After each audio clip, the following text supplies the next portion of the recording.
नमस्कार मित्रों, मैं राम मोहन उपाध्याय अपने YouTube चैनल वेदिका उपाध्याय में आप सभी का हार्दिक स्वागत करता हूं। मित्रों, आज की इस वीडियो में हम लोग भारतीय इतिहास एवं संस्कृत से संबंधित महत्वपूर्ण प्रश्नों पर चर्चा करेंगे।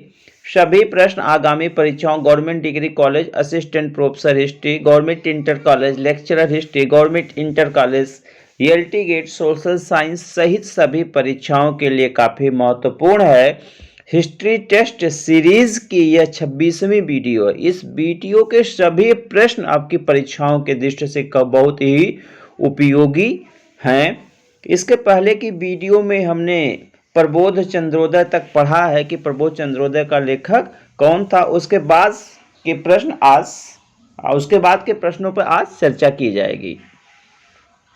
हमारा अगला प्रश्न है, दीप परमाराज पुस्तक का लेखक है। तो परमाराज पुस्तक जो है बेसिकली परमार वंश के इतिहास से संबंधित है और इसके लेखक हैं प्रतिपाल भाटिया। विकल्प सी हमारा सही आंसर है। दीप परमाराज में जो है 800 से लेकर 1305 ईस्वी तक की घटनाओं का उल्लेख है। 805 से लेकर 1305 ईस्वी तक की घटनाओं का उल्लेख है। तो विकल्प सी हमारा सही आंसर है। और इसी प्रकार से एक पुस्तक है DC गांगुली की, दिनेश चंद्र गांगुली की, history of Parmar dynasty. History of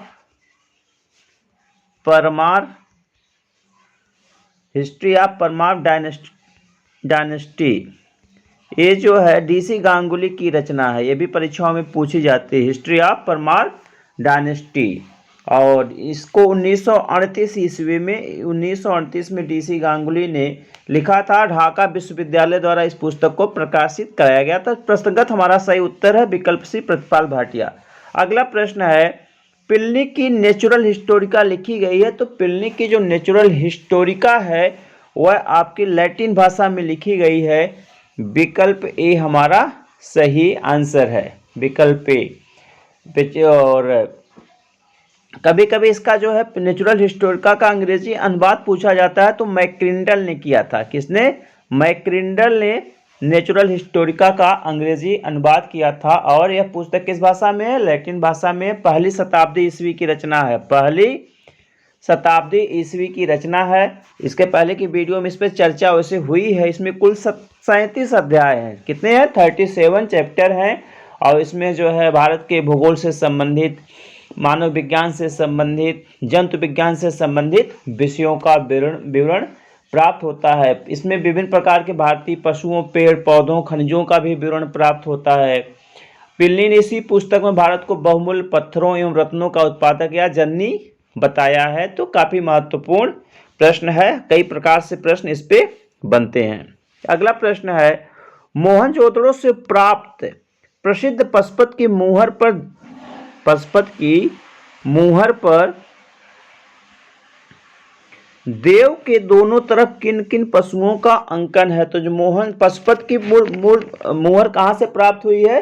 तो पशुपत की मुहर कहां से प्राप्त हुई है? यह प्राप्त हुई मोहनजोदड़ो से। और इस पे कुल 4 पशुओं का, वैसे है जो है इस पे 4 पशुओं का नहीं है, बल्कि इस पे कुल जो है 6 पशुओं का अंकन है। 6 पशुओं का अंकन है, जो कि 5 प्रकार के हैं। 5 प्रकार के 6 पशुओं का अंकन है, जिसमें से आपका है हाथी, बाघ, गैंडा और भैंसा। विकल्प सी हमारा सही आंसर है, विकल्प सी सही आंसर है। हाथी और बाघ, हाथी और बाघ जो है ये आपका जो है दाईं तरफ है, ये मूर्ति के दाईं तरफ है। और गैंडा और भैंसा मूर्ति के बाईं तरफ हैं, बाईं तरफ है। नीचे की तरफ 2 हिरण भी बने हैं, नीचे की तरफ 2 हिरण है। तो इस प्रकार से पशुओं की कुल संख्या तो 6 हो जाती है, लेकिन 5 प्रकार हुए, हाथी, बाघ, गैंडा, भैंसा और हिरण। बेसिकली जो है ये जो मुहर है इसको जो है मोहनजोदड़ो से अर्नेस्ट मैके ने प्राप्त किया था। यह भी प्रश्न आता, किसके द्वारा प्राप्त की गई थी? तो अर्नेस्ट मैके के द्वारा यह मुहर प्राप्त की गई थी।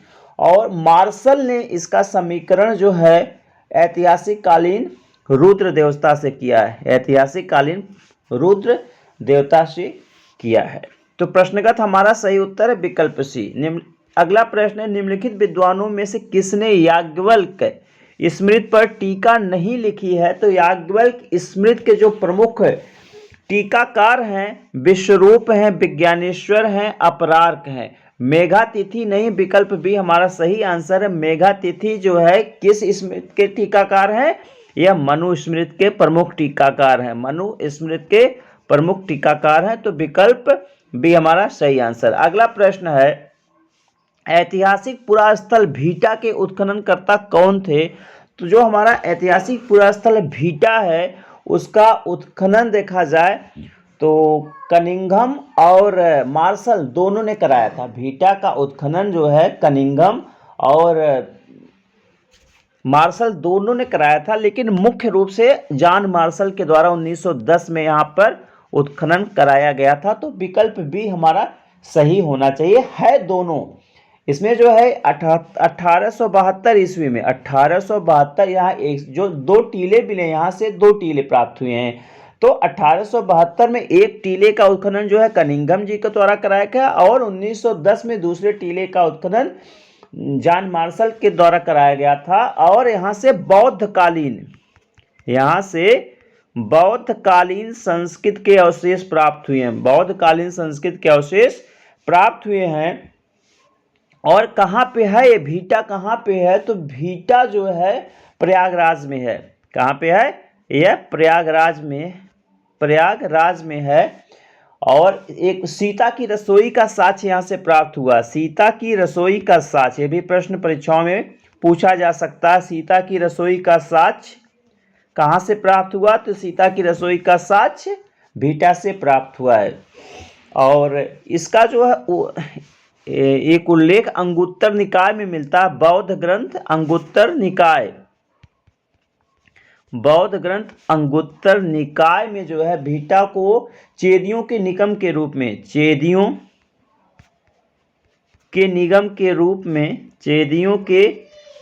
रूप में उल्लिखित है यह।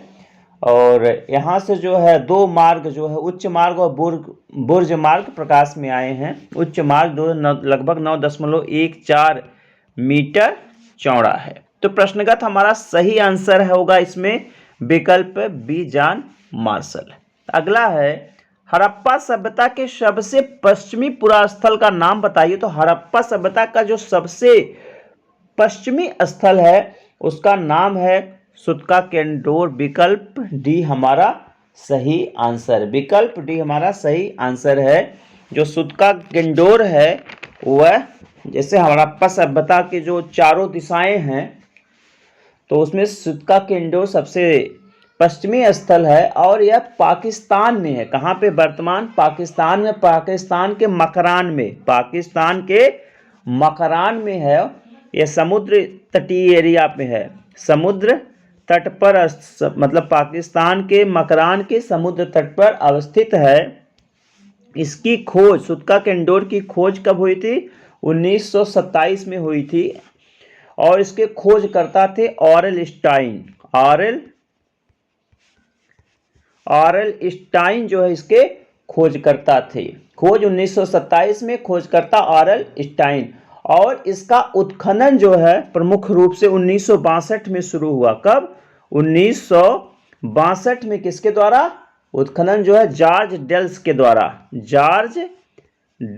द्वारा 1962 में इस स्थल का उत्खनन हुआ। और पूछा जाता प्राकृतिक चट्टान पर अवस्थित सैंधो सभ्यता का एकमात्र स्थल। तो प्राकृतिक चट्टान पर स्थित सैंधो सभ्यता का एकमात्र स्थल, प्राकृतिक चट्टान पर अवस्थित सैंधो सभ्यता का एकमात्र स्थल सुत्का केंडोर। और एक प्रश्न पूछा जा सकता है आपसे, काफी महत्वपूर्ण है, कि हड़प्पा के व्यापार का चौराहा, हड़प्पा के व्यापार का चौराहा, हड़प्पा के व्यापार का चौराहा। तो हड़प्पा के व्यापार का चौराहा जो है किसको कहा जाता है? सुत्का केंडोर को कहा जाता है। और इसमें आपका एक स्थल और आ रहा है बालाकोट। तो बालाकोट कहाँ पे है? बालाकोट भी पाकिस्तान में ही है। पाकिस्तान के बलूचिस्तान में कभी कभी प्रश्न आता है बंदरगाह नगर, तो बंदरगाह नगर में बालाकोट का भी नाम आता है। और 1979-81 में 1979 से लेकर 81 में जॉर्ज वेल्स ने ही यहाँ का उत्खनन कराया था। और सीप उद्योग यहाँ का प्रसिद्ध उद्योग, सीप उद्योग यहाँ का प्रसिद्ध उद्योग था। भगत राव कहाँ पे है? भगत राव आपका गुजरात में है। और आलमगीरपुर कहाँ है? आलमगीरपुर उत्तर प्रदेश के मेरठ में है, उत्तर प्रदेश के मेरठ जिले में है। एक नदी है, हिंडन नदी है, हिंडन नदी है। और यह सिंधु सभ्यता का सबसे पूर्वी स्थल है। सिंधु सभ्यता का सबसे पूर्वी स्थल कौन सा हो गया? आलमगीरपुर हो गया। पश्चिमी हो गया आपका, पश्चिमी हो गया आपका सुतका केंदोर हो गया, आपका विकल्प है ही दक्षिण हो गया दैमाबाद, दैमाबाद। और उत्तरी हो गया मांडा। दैमाबाद महाराष्ट्र में है, मांडा जम्मू कश्मीर में है, और आलमगीरपुर उत्तर प्रदेश में है, सुतका केंदोर पाकिस्तान में है।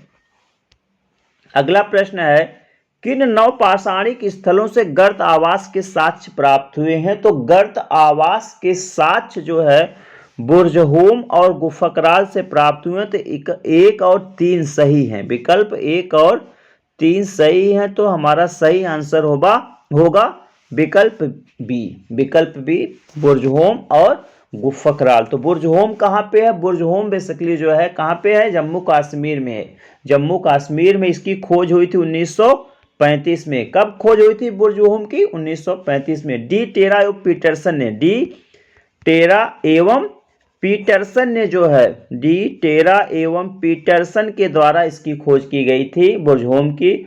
और उत्खनन जो है 1953 से लेकर 1964 तक, 1953 से लेकर 1964 ईस्वी तक टीएन खजांची के द्वारा, टीएन खजांची के द्वारा इसका उत्खनन कराया गया था। और बुर्जहोम का अगर शाब्दिक अर्थ देखा जाए, शाब्दिक अर्थ क्या होता है? तो भुर्ज वृक्ष का स्थान, भुर्ज वृक्ष का स्थान इसका जो है शाब्दिक अर्थ होता है। और जम्मू कश्मीर में खोजा गया पहला स्थल पूछा जाता है, जम्मू कश्मीर में खोजा गया पहला नवपाषाणिक स्थल, तो आपका कौन सा हो जाएगा? बुर्जहोम हो जाएगा। मालिक के साथ कुत्तों को दफनाए जाने का साक्ष्य किस नवपाषाणिक स्थल से प्राप्त होता है? तो मालिक के साथ कुत्तों को दफनाए जाने का साक्ष्य बुर्जहोम से प्राप्त होता है। ठीक है। और एक चीज यहाँ पर और आपको बताना चाहूंगा कि जो दूसरा स्थान है गुफकराल, गुफकराल कहाँ है? यह भी जम्मू कश्मीर में ही। गुफकराल कहाँ पे है? जम्मू कश्मीर में है। और इसका शाब्दिक अर्थ होता है कुम्हारों की गुफा, कुम्हारों की गुफा। यहाँ से भी गर्त आवास के साक्ष्य प्राप्त हुए हैं। और इसकी खोज हुई थी 1962 में। गुफकराल की खोज कब हुई थी? 1962 में हुई थी। और इसका उत्खनन किसने करवाया था? तो इसका उत्खनन जो है 1981 में, इसका उत्खनन 1981 में किसके द्वारा कराया गया था? ए.के. शर्मा के द्वारा, ए.के. शर्मा के द्वारा गुफकराल का उत्खनन कराया गया था। और 2 कच्छी आवासीय गड्ढे मिले यहाँ पे, 2 कच्छी आवासीय गड्ढे अगर पूछा जाए तो गुफकराल है, 2 कच्छी आवासीय गड्ढे। और साथ ही साथ जो कुछ ऐसे स्थल हैं जहां से गर्त आवास के प्रमाण मिले हैं, लेकिन यह जो है आपके सैंधवकालीन स्थल है, जैसे कुड़ाल है, कुड़ाल है आपका, मिताथल है और भिर्राना है। ये सभी स्थल कहाँ पे है? हरियाणा में है। इन सभी स्थलों से भी गर्त आवास के साक्ष्य जो है प्राप्त हुए हैं। तो विकल्प भी हमारा सही आंसर है। नेक्स्ट है सेतुबंध की रचना किस वंश के शासक ने की थी? तो सेतुबंध की रचना जो है वह वाकटक शासक ने की थी। किस वंश के शासक ने की थी? वाकटक वंश के शासक ने की थी। और उस वाकटक शासक का नाम क्या था? तो उस वाकटक शासक का नाम था परवरसेन द्वितीय। परवरसेन द्वितीय ने जो है सेतुबंध नामक ग्रंथ की रचना की थी। और परवरसेन द्वितीय का समय है 410 से लेकर 440 ईस्वी, 410 से लेकर 440 ईस्वी। जो हमारा वाकटक वंश है, हमारा वाकटक वंश है, इसकी कुल 2 शाखाएं थी, इसकी कुल 2 शाखाएं थी। एक शाखा थी प्रधान शाखा और दूसरी शाखा थी वत्स गुल्म शाखा, वत्स गुल्म शाखा, 2 शाखाएं थी। ठीक है, तो ये आपका जो प्रवरसेन द्वितीय है, यह किस शाखा का शासक था? यह प्रधान शाखा का शासक था। प्रधान शाखा में कुल 10 राजाओं ने शासन किया था, कुल 10 राजाओं ने शासन किया था। तो जो हमारी सेतुबंध है वह रामायण से प्रभावित रचना, सेतुबंध रामायण से प्रभावित रचना है। और यह प्राकृत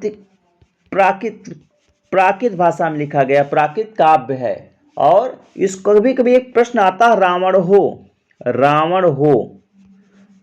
हो की रचना किसने की है? रावण हो की या रावण वहो भी आता है, रावण हो या एक सेकंड, रावण वहो की रचना किसने किया था? तो रावण वहो जो है सेतुबंध का ही दूसरा नाम है। और इसमें जो है राम की लंका यात्रा और रावण विजय का उल्लेख प्राप्त होता है। कभी कभी एक प्रश्न पूछा जाता है, नेट सहित कई परीक्षाओं में पूछा गया है कि वह कौन सी रचना थी जिसमें कालिदास ने कुछ संशोधन किया था? वह कौन सी रचना थी जिसमें कालिदास ने कुछ संशोधन किया था? तो वह आपके वाकटक शासक प्रवरसेन के द्वारा लिखित गई सेतुबंध या रावणवहु ही थी, जिसमें कालिदास ने कुछ संशोधन किया था। ठीक है, और दंडी एक हमारे विद्वान थे, दंडी, जिन्होंने काव्यादर्श की रचना की है। दंडी की रचना थी काव्यादर्श। तो काव्यदंडी ने लिखा है कि कहावतों के लिए यह रचना जो है, यहां पे लिख दे रहा हूं, कहावतों के लिए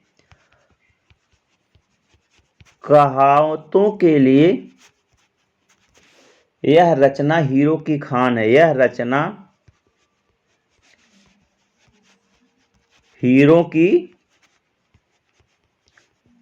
खान, कहावतों के लिए रचना हीरो की खान है।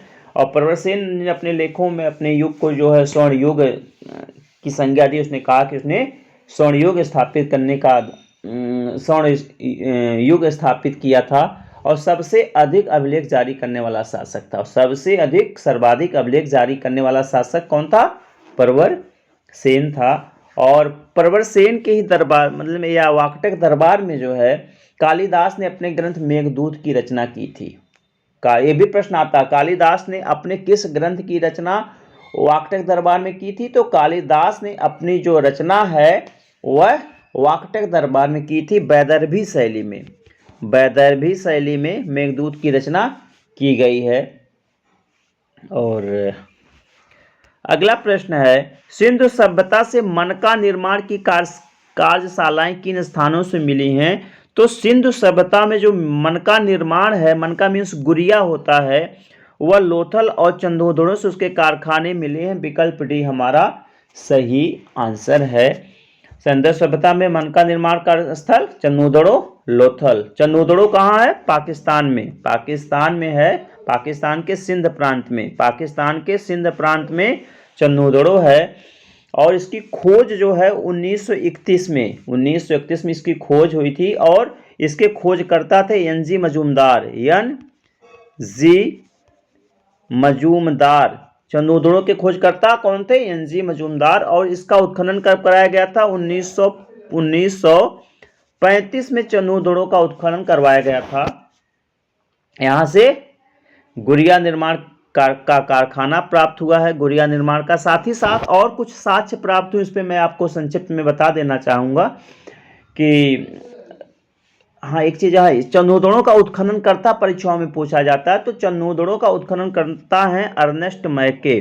अर्नेस्ट मैके, अभी पीछे मैंने बताया है कि अर्नेस्ट मैके ने ही जो है पशपसियों की मुहर मोहनजोदड़ो से प्राप्त की थी। तो अर्नेस्ट मैके ने इसका उत्खनन कराया था। यहाँ से जो है एक ही टीला प्राप्त हुआ, एक ही टीला प्राप्त हुआ। यहाँ से जो है सुरक्षा दीवार नहीं प्राप्त हुई, सुरक्षा दीवार के साथ यहाँ से नहीं प्राप्त हुए हैं। और आता है कि सिंधु सभ्यता का औद्योगिक नगर, सिंधु सभ्यता का औद्योगिक नगर किसे कहा जाता है? तो सिंधु सभ्यता का औद्योगिक नगर चंदोदड़ो को कहा जाता है। गुड़िया निर्माण कारखाना हो ही गया।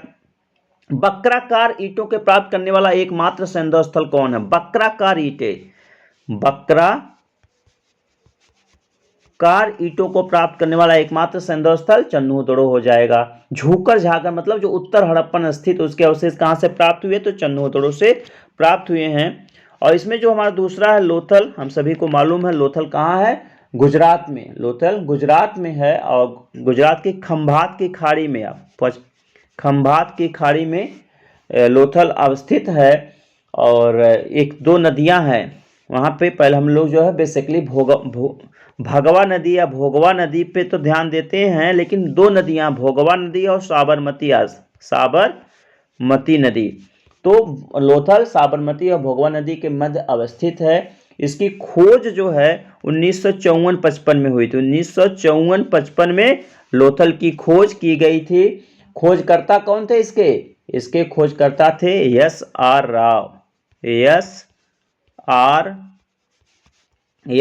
राव जो इसके खोजकर्ता और उत्खनन करता थे।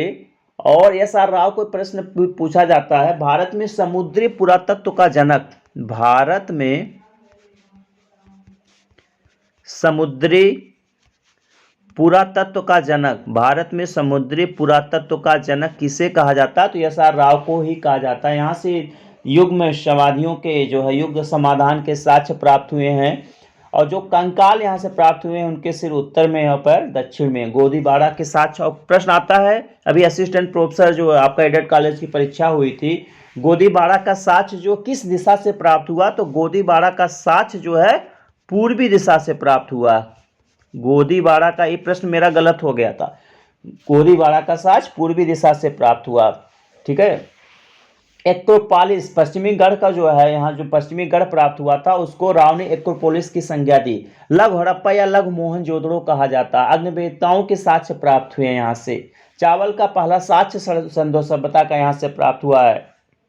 साथ ही साथ फारस की मुहर है, मिट्टी की ममी है, गोरिल्ला की मूर्ति है, कौआ लोमड़ी अंकित मृदभांड यहाँ से प्राप्त हुआ है, बाजार वाली गली प्राप्त हुई, ये सब यहाँ से प्राप्त हुए हैं। नाव के मॉडल प्राप्त हुए हैं। लकड़ी का अन्नागार प्रश्न पूछा जाता कहाँ से प्राप्त हुआ, तो लोथल से प्राप्त हुआ। शंख और तांबे की कार्यशाला, घोड़े की लघु मूर्ति, ये सब यहाँ से प्राप्त हुआ। और एकमात्र स्थल है लोथल, यहाँ ध्यान दीजिएगा, लोथल एकमात्र ऐसा स्थल है जहाँ के मकान जहाँ से एक ऐसे मकान की प्राप्त हुई जिसका मुख्य दरवाजा मुख्य सड़कों की तरफ खुला हुआ है, जबकि सभी जो है सिंधु सभ्यता के सभी स्थलों पे जो है क्या है, मुख्य जो मकानों का जो मुख्य दरवाजा है वह पीछे की तरफ खुलता था, न कि मुख्य सड़क की तरफ।